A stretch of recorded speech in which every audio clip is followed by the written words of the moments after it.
Futur entier, salut. J'espère que tu es en forme. Moi, ça va, normal.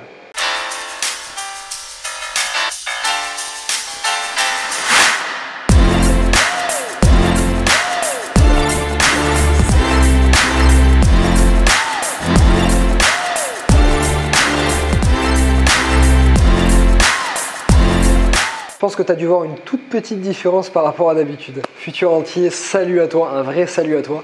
J'espère que tu es en pleine forme aujourd'hui. Je voulais te montrer une petite différence de comportement qu'on peut avoir entre quelqu'un qui est beaucoup plus mou, qui ne sourit pas, qui n'a pas d'énergie, et quelqu'un qui te transmet de l'énergie, qui t'envoie une patate, qui t'envoie vraiment de la motivation. Tout ça, quel est le rapport avec l'immobilier? Eh bien juste absolument tout.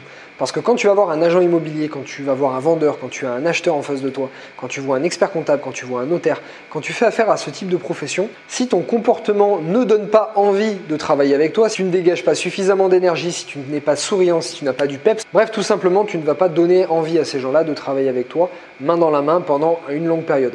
Voilà pourquoi j'ai démarré par cette petite intro, parce que avoir le sourire, dégager de l'énergie, c'est super important. Et donc j'en viens au sujet de cette vidéo aujourd'hui. Comment pense et agit un investisseur rentier?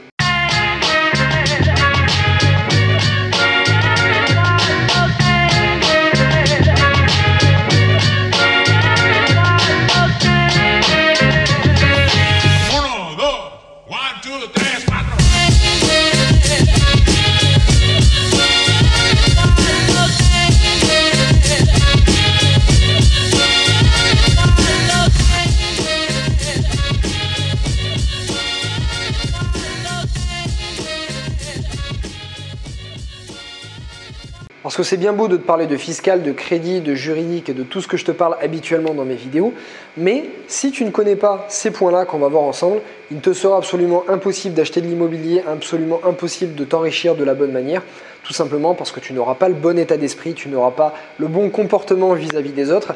Et donc, tout comme l'introduction de ma vidéo, tu as beau connaître tous les régimes fiscaux entiers de France, du monde, de tout ce que tu veux, si tu vas voir ton agent immobilier complètement dépité, la tête comme ça et que tu n'as pas le sourire, eh ben malheureusement, tu n'arriveras pas à avoir de bonnes affaires et tu n'arriveras pas à atteindre tes objectifs. Et la première caractéristique d'un investisseur rentier, c'est en termes de dépenses de son argent. Je vais t'expliquer exactement qu'est-ce que ça veut dire. Un investisseur rentier dépense avec le cœur. Qu'est-ce que ça veut dire? Ça veut dire qu'à chaque fois qu'il doit dépenser son argent pour acheter quelque chose, peu importe, une voiture, des chaussures, des fringues, une nouvelle télé, un voyage, bref, peu importe, il va le faire avec le cœur. Mais alors du coup, tu vas me dire, ça veut dire que les autres personnes ne le font pas avec le cœur? Si, mais pas de la même manière, tu vas voir. La question que va se poser l'investisseur rentier, mais que va pas se poser la personne normale, entre guillemets, c'est: est-ce que ce truc-là que je suis en train d'acheter va réellement me procurer du plaisir? Ou est-ce que c'est juste une envie passagère comme ça et qu'au final, ça ne va pas me procurer tant de plaisir que ça? Même s'il va passer devant une boutique et qu'il va voir une nouvelle télé à moins 50% et qu'il aura envie d'une nouvelle télé, parce que tout le monde aura envie d'une nouvelle télé, il va se poser cette question de se dire: ok, est-ce que j'en ai réellement besoin? Oui ou non? Et est-ce que ça me procure réellement du plaisir?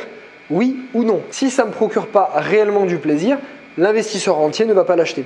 Alors que la personne normale, elle va certainement l'acheter en se disant: bon, elle est à moitié prix, je vais l'acheter, puis de toute façon, ça me fera une nouvelle télé, cool, ça me procure du plaisir. Oui, ça nous procure tous un petit peu de plaisir, entre guillemets, d'acheter une chose nouvelle, mais est-ce que ça nous procure réellement autant de plaisir que si on avait dépensé cet argent ailleurs, ou si on l'avait investi pour, au bout d'un moment, pouvoir se barrer de notre boulot, être rentier et pouvoir faire tout ce qui nous passionne? De cette manière, l'investisseur rentier va pouvoir se faire plaisir beaucoup plus régulièrement, à plus grosse échelle, avec moins d'argent que quelqu'un de normal qui va dilapider son argent juste par réflexe. En fin de compte, c'est même plus des réflexes qu'une réelle question de savoir est-ce que ça va me procurer réellement du plaisir. Une question très simple que tu peux te poser quand tu veux acheter quelque chose, et moi je fais exactement de la même manière. Si tu as quelque chose qui te plaît, que tu veux acheter, pose-toi cette première question: est-ce que j'en ai besoin? Oui ou non? Est-ce que c'est déjà un besoin?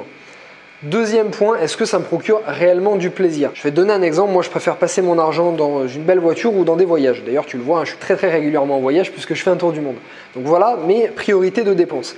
Je vais passer dans une boutique, peut-être que je vais voir une belle fringue ou des belles chaussures ou peu importe. Je vais le voir, je vais dire: ah oui, peut-être ce jean il est sympa, il me paraît bien. Est-ce que par contre de l'acheter va réellement me procurer du plaisir? Et là, quand je réfléchis bien, je vais me dire: non, en fin de compte, il ne va pas réellement me procurer du plaisir. Oui, ça va me faire plaisir de l'acheter, mais pas à la hauteur de ce que je vais dépenser. Ok, est-ce que maintenant ton argent serait peut-être pas mieux à te faire une autre activité dans un pays à l'étranger? Ou peut-être de l'épargner pour qu'au bout de 3-4 jeans que tu n'auras pas acheté, ça peut te payer un billet pour aller quelque part. Et dès que je réfléchis comme ça, je me dis ah ouais, mais en fait, vu comme ça, je préfère partir en voyage. Et donc de cette manière-là, ça fait plus d'1 an que j'ai attaqué mon tour du monde. J'en suis à plus de 16 pays, j'ai pris une 40aine de billets d'avion, visité plus d'une 50aine de villes, alors que cet argent, j'aurais très bien pu le dépenser dans des fringues ou dans plein d'autres choses qui ne me rapportaient pas énormément de plaisir. Alors que là, les voyages, ça me rapporte énormément de plaisir. Et la deuxième caractéristique d'un super investisseur rentier, c'est qu'à chaque fois qu'il va rencontrer de nouvelles personnes, non seulement il va s'intéresser, mais en plus il va poser énormément de questions et va rester complètement ouvert aux nouvelles opportunités. Imaginons la différence de comportement entre l'investisseur rentier et une personne normale. Tu es à un repas, tu viens de rencontrer de nouvelles personnes, vous discutez, et puis tu apprends qu'il y en a un qui a fait une bonne affaire immobilière ou qui est en train de discuter d'un achat immobilier. Deux types de réactions possibles. Tu as la personne normale entre guillemets qui va dire ah bah ouais c'est bien, ou là non, t'as pas peur que ton locataire te paye pas, ou là, ou et si ton appartement est brûlé, ou si tu peux plus payer ton crédit. Ça, c'est entre guillemets la personne normale. Parce que oui, la personne normale réagit en général comme ça. L'investisseur rentier, lui, va essayer de creuser. Avant de se faire son opinion et de se dire si effectivement c'est risqué ce qu'il est en train de faire et qu'il va peut-être pas pouvoir payer son crédit, etc., l'investisseur rentier va poser énormément de questions. C'est quoi que tu as acheté comme bien immobilier? Où est-ce que tu as acheté? Pourquoi tu as acheté à cet endroit-là? Qu'est-ce qui fait que c'est intéressant? Tu connais d'autres investisseurs qui ont acheté là-bas? Ah ouais, est-ce que tu connais une personne qui gère ton bien immobilier sur place? Tu pourrais me donner le contact de cette personne? Tu vois ce que je veux dire? C'est qu'il va poser un maximum de questions, s'intéresser pour prendre un maximum d'éléments sur cette affaire immobilière que vient de faire cette personne et il va pouvoir juger de lui-même est-ce que ça me paraît intéressant ou pas. Même s'il n'achète pas cette affaire immobilière, même s'il n'achète pas dans le même quartier ou la même ville que celui qui vient d'acheter, en tout cas ça va augmenter sa culture de l'investissement, sa culture financière, sa culture immobilière et ça lui permettra de pouvoir comparer les investissements. Si demain on lui propose une autre opportunité d'investissement ou s'il y a un autre repas, il pose des questions à un autre investisseur, il va très rapidement pouvoir comparer les deux investissements entre les deux personnes et se dire bah non, il y a peut-être celui-là qui est un peu plus intéressant, donc je vais me renseigner, prendre le numéro de la personne et puis essayer de discuter avec lui pour voir comment moi aussi je pourrais essayer d'investir dans cette ville. Je vais te dire quelque chose de très important. Tous les biens immobiliers que j'ai achetés, absolument tous les biens immobiliers que j'ai achetés, ça a été grâce à d'autres personnes. Des personnes qui avaient déjà acheté à cet endroit-là. J'ai posé des questions, je me suis intéressé, j'ai trouvé ça intéressant, j'y ai acheté également. Des personnes qui m'ont présenté des affaires, des contacts que je me suis fait en posant des questions et en m'intéressant. À chaque fois que j'ai eu des opportunités, d'ailleurs que ce soit professionnel à l'époque où je travaillais entre guillemets, ou des opportunités immobilières, ça a toujours, absolument toujours été en posant des questions, en m'intéressant à d'autres personnes. Tout te vient d'autres personnes. Donc si tu penses que tu vas y arriver tout seul, malheureusement tu te mets le doigt dans l'œil. Donc voilà, chaque fois que tu rencontres de nouvelles personnes, intéresse-toi, pose des questions. Même si tu ne vas pas apprendre quelque chose sur l'immobilier, tu vas certainement apprendre quelque chose ailleurs. Quoi qu'il en soit, de discuter, de t'intéresser aux autres, ça ne t'ouvrira que des opportunités. La troisième caractéristique d'un investisseur rentier, c'est qu'il va toujours penser à déléguer quoi que ce soit. C'est simple, à chaque fois qu'il aura quelque chose à faire, peu importe la tâche, il va toujours se poser un certain nombre de questions. Première question, est-ce que ce que je suis en train de faire là actuellement, j'aime le faire? Oui ou non? Est-ce que ça me passionne de le faire? Si oui, alors je le fais. Sinon, je passe à la question suivante. Est-ce que cette tâche que je suis en train de faire, je suis le seul à pouvoir la faire? Si oui, je la fais. Sinon, je passe à la question suivante. Troisième question, est-ce que quelqu'un peut faire cette tâche pour moins cher que mon taux horaire? Si oui, je lui fais faire. Sinon, je la fais moi ou alors je décide de lui faire faire si vraiment ça ne me passionne pas du tout et que j'ai absolument pas envie de la faire. Quoi qu'il en soit, je fonctionne exactement de la même manière. Si une tâche, je l'aime pas ou elle me passionne pas, si je ne suis pas le seul à pouvoir le faire et si la personne va me coûter moins cher que mon taux horaire à moi, alors dans ce cas-là, c'est sûr, je confie la tâche à une autre personne. Que tu sois investisseur rentier ou entrepreneur, c'est exactement la même logique. De cette manière, en utilisant l'effet de levier d'autres personnes, non seulement tu vas trouver des personnes qui sont certainement meilleures que toi sur des compétences que tu vas pouvoir utiliser, mais en plus tu vas pouvoir passer ton temps à faire exactement ce que tu aimes et exactement ce qui t'est le plus rentable, là où tu es le plus compétent. Et donc, si tu fais uniquement ce qui est le plus rentable pour toi, là où tu es le plus compétent et ce que tu aimes le plus, tu vas te mettre à adorer ta vie, vraiment, tu vas te mettre à adorer ce que tu fais, tu vas pouvoir travailler 80 heures par semaine, ça ne te posera aucun problème et tu ne seras jamais dégoûté par les petites tâches qui, en fait, que tu n'aimes pas du tout, que tu n'as pas du tout envie de faire, qui te rebutent parce que ces tâches, tu vas les confier à d'autres personnes. Imaginons, tu n'as que 24 heures dans une journée. Imaginons que tu veuilles travailler seulement 2 heures par jour parce que tu as envie de profiter de la vie, tu as envie de voyager, de faire un tour du monde comme moi. Peu importe, tu t'es fixé de travailler seulement 2 heures par jour. Et tu aimerais gagner au minimum 2000 € par mois parce que c'est ce que tu as estimé suffisant. C'est simple, pour arriver à ça, il faudrait que tu sois à un taux horaire net de 34 € de l'heure. Alors ça peut peut-être te paraître peu si tu es dentiste ou notaire par exemple, ou ça peut peut-être te paraître beaucoup si tu es au SMIC. Donc du coup, comment faire pour gagner 34 € de l'heure net? Tu as plusieurs solutions. Soit tu changes de métier et tu montes en compétences jusqu'à temps que tu as des compétences tellement pointues que tu peux gagner 34 € de l'heure net. Comme je te le disais, soit un avocat, un fiscaliste, un notaire, un expert comptable, peu importe. Mais dans ce type de profession, c'est assez dur de travailler seulement 2 heures par jour parce que sinon, au bout d'un moment, faut faire tourner ton cabinet. Et puis si tu n'as plus de clients, c'est plus compliqué. Donc c'est un peu dur là de travailler 2 heures par jour. Soit si tu montes en compétences et tu le fais en termes salariés, 2 heures par jour, c'est très rare d'avoir des jobs salariés où tu peux travailler 2 heures par jour. Soit l'autre solution, et c'est ma préférée, c'est que tu développes suffisamment d'investissements pour n'avoir qu'à gérer tes investissements que 2 heures par jour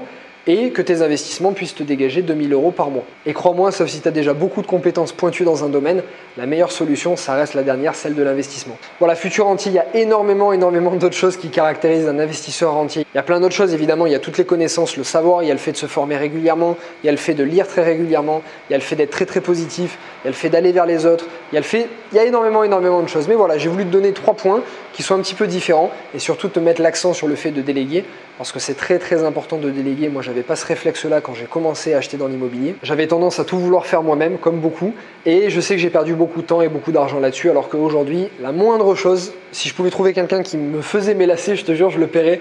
Je plaisante, mais tout ça pour te dire que la moindre tâche que je fais, ma première préoccupation, ma priorité quand je me lève le matin, c'est de déterminer quelles vont être mes tâches dans la journée ou dans les prochains jours qui vont suivre et comment je peux déléguer ces tâches, à qui je peux réussir à les confier pour garder le peu de mon temps à faire ce que j'aime, ce qui me passionne, ce qui est les voyages, le sport et tout un tas d'expériences qui sortent de l'ordinaire. Te faire des vidéos, former des gens, coacher des gens parce que c'est ce qui me passionne et ce qui m'éclate le plus. Bref, comme ça, je garde mes journées, mon temps à faire uniquement que ça. Et du coup, tu peux arriver à des taux horaires qui sont très intéressants. Et en plus, tu peux arriver à faire seulement ce qui te passionne et ce qui t'éclate le plus. Futur rentier, j'espère que tu as aimé cette vidéo comme d'habitude. Si tu l'as aimé, tu sais ce que je vais te dire, mets un like dans cette vidéo. Non seulement moi, ça me motive à t'en faire encore plein d'autres, te trouver plein de nouveaux sujets. Mais en plus, comme tu le sais, plus tu vas liker cette vidéo, plus YouTube va la mettre en avant parce qu'il va comprendre que c'est une vidéo intéressante. Donc, mets un like, ça va m'aider à faire connaître ce type de vidéo pour qu'un maximum de gens puissent les connaître. Je te laisse également m'écrire en commentaire ce que tu as pensé de cette vidéo.